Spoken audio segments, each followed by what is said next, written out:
with another summer under the manager, it could be very exciting next season.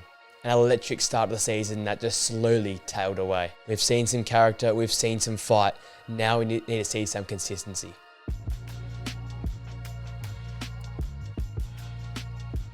Ladies and gentlemen, welcome back to the Player Zone YouTube channel for our Tottenham Hotspur season recap for season 23-24.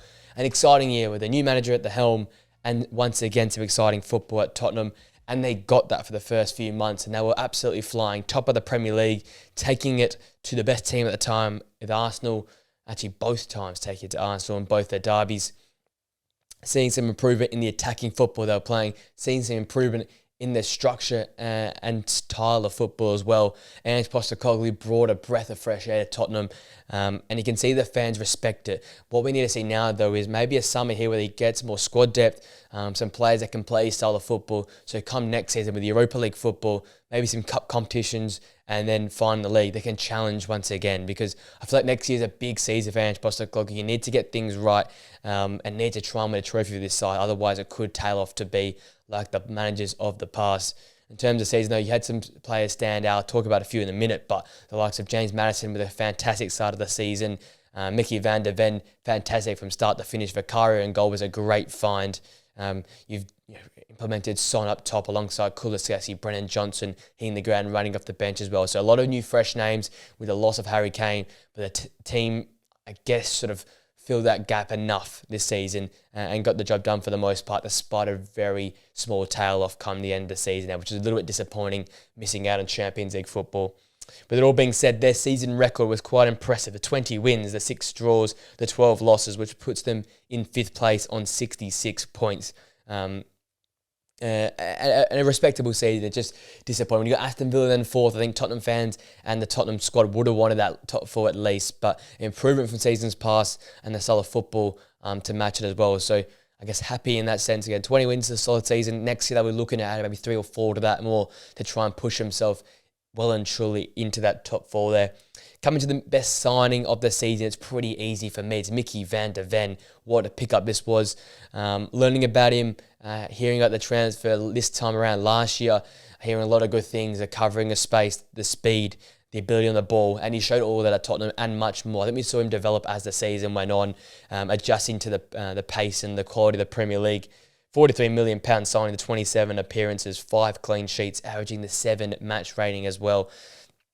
Did a lot this season. Again, Tottenham's backline was under a lot of pressure come the back half of the season due to being found out in many regards. The counter-attack and seeing in deep for many teams meant that Mickey van der Ven, Romero, Dragusin, all these guys were under the pump because teams would play 1-2 touch play and try and catch Spurs in the counter-attack with not much midfield coverage. So he had a lot of work to do and a lot of great work done throughout to the back end of the season and did it consistently.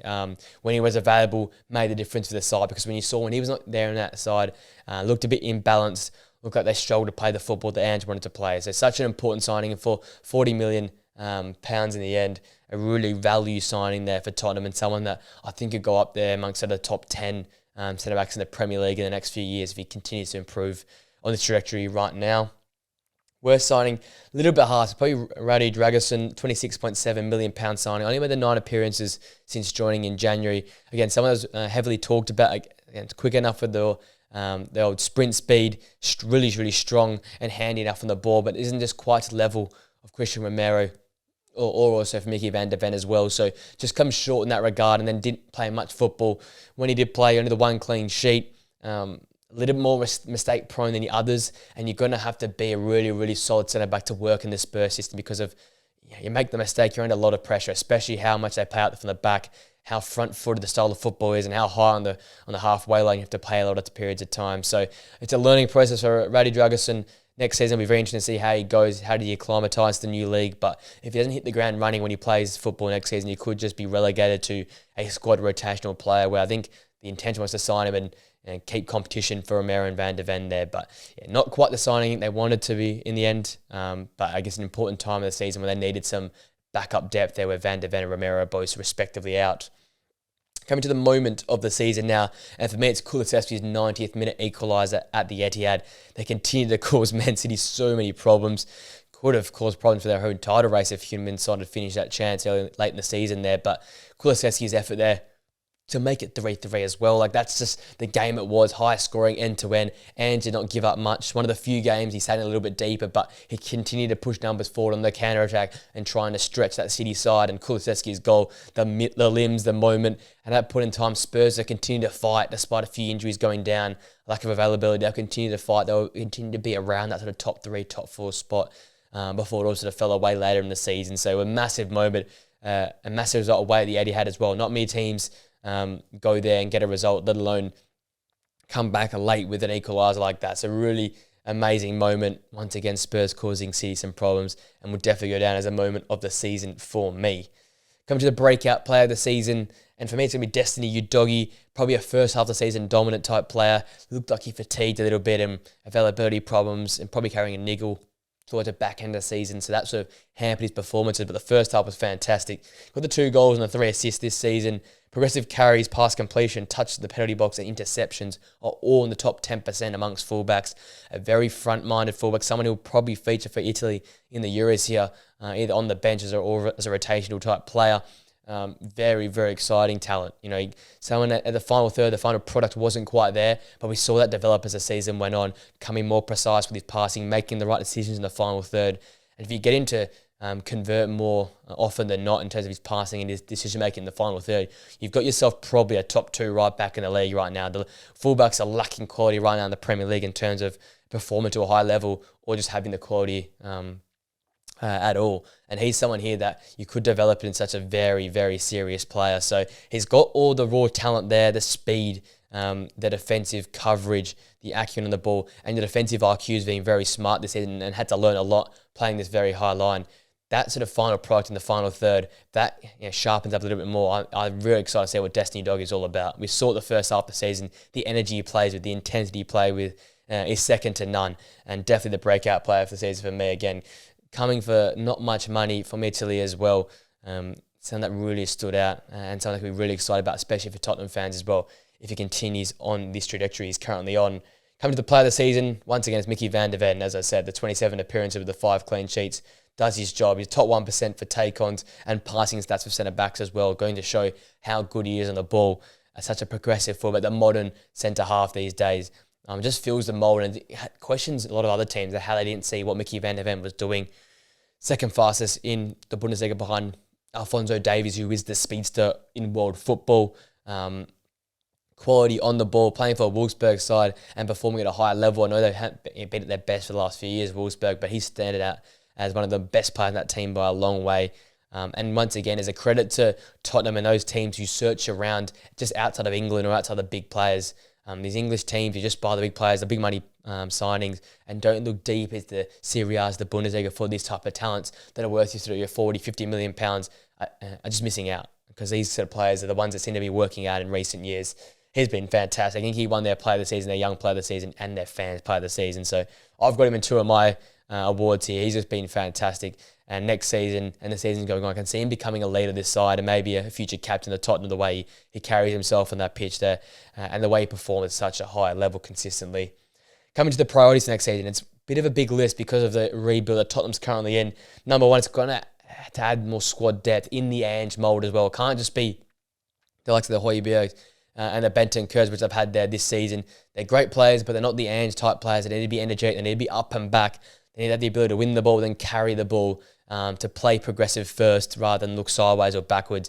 That's the type of player that Ange wants in his teams.